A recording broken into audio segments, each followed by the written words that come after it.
Róland, takk fyrir að spjalla við mig fyrir þennan leik og nú að byrja hérna, já þetta El Clasico, Njarðvík Keflavík hjá konunum. Þetta kannski ekkert rosalega hentur tímapunktur það, ekki margir út úr bænum í bara páskafríum, ekki dálítið spengur það eitthvað?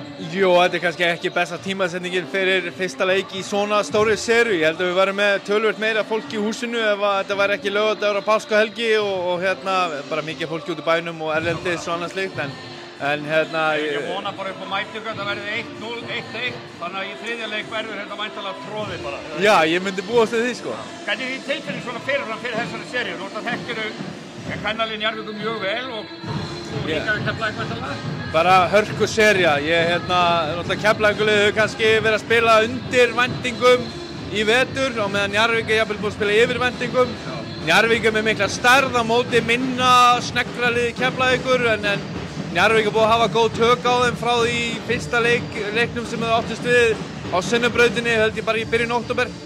En ég býst við að þetta verði bara stríði og kæmi mér ekkert á óvart og við varum að fara í 5 leikja seríu. Já, það sem er búið að gerast í vetur skiptir nákvæmlega engu máli þegar út í úrslitakeppni komið, þannig að... Nei, það skiptir engu máli. Njarðvíkingarnir hafa auðvitað svakaleg gæði og einstaklingsgæði í Breittani Dingins og í erlendu leikmönnum sem eru mjög erfiðar og voru Keflingunum mjög erfiðar hérna í teignum í síðasta leik á milli liðana.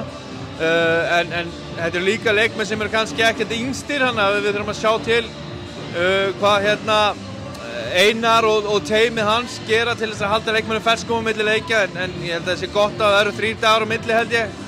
Þannig að það hendar Njarðvíkurliðinu ágætlega. Segðu mér annað, nú náttúrulega ert þú komin í sumarfrí með kallalið, er það ekki vonbrigði? Þú ætlaðir náttúrulega að vera ennþá að keppa. Já. Það eru spurningastundir þar á að byrja bara.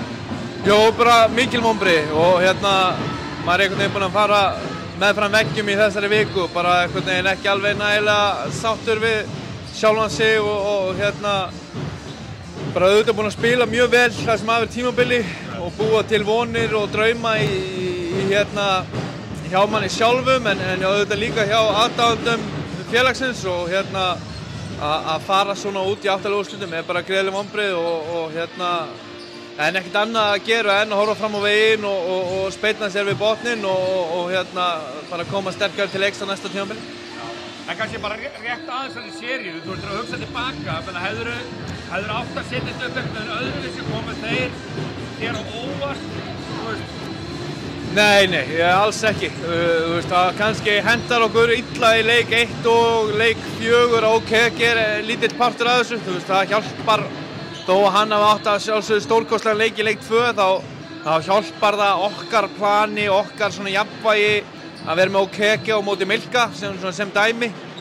En auðvitað fullt af hlutum sem maður er að býta sig einhvern veginn og spurja sjálfan sig þessar spurninga ef maður hefði gert svona eða hinsegin, þú veist. Ef og hefði var það. En við gerðum alveg litlar svona breytingar á milli leikja og þú veist það gekk hérna í leik 3 og svo komum við inn í leik 4 en hver körfuboltaleikur hefur sína sög og því fór sem fór og eins leiðilegt og það þá bara þurfum við að býta í það súra epli að Álftanes voru bara betri við. Því að, auðvitað er það bara mjög einfalt að ykkar andstæður, Álftanes, þeir eru mjög góðir og þeir hafa verið að koppa núna, fengu kanan aftur tilbaka, þannig að þeir voru dálítið á góðu rönni uppbyrðleikana. Þetta var kannski erfiður leiðilegur andstæður. Já, við getum alveg hort á, þú veist, sigur á móti Grindavík eða jafnvel stærri sigur á móti Stjörnunni í lokaumferðinni og þau farið aðra leið og sloppuðu Álftanes en Álftanes þú veist, 7. sætin, þeir eru með gæja sem spilaði einhverja 70-80 leiki fyrir Sacramento Kings og eru með Hauk Helga bara hann hefur bara sjaldan verið betri í íslensku deildinni og KG að spila vel, Grikki. Þeir eru dálítið að toppa svona á réttum tíma bara og þið vænti bara dálítið það eða ekki? Það er bara svolítið svoleiðis. Þannig að deildin er svo sterk. Hvernig heldur undanúrslit munu spila? Hvaða lið sérðu fara í úrslit?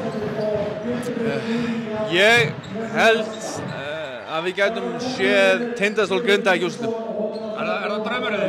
Nei, svo sem ekki draumur, bara Tindastóll er virkilega gott lið og bara gríðarlega vel mannaðir og svo það sem Grindavík hefur með sér að þeir eru yfirleitt með 2 bestu gæðina inn á í sínum búning en þeir eru að vera að spila á móti virkilega aggressív og flottu Stjörnulið þannig að þetta verður bara ótrúlega spennandi einvígi.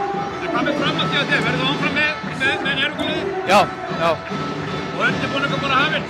Undirbúningur hafinn, fyrstu fundinni búnir og við ætlum að mæta tilbúin til leiks í október. Frábært, takk fyrir. Takk.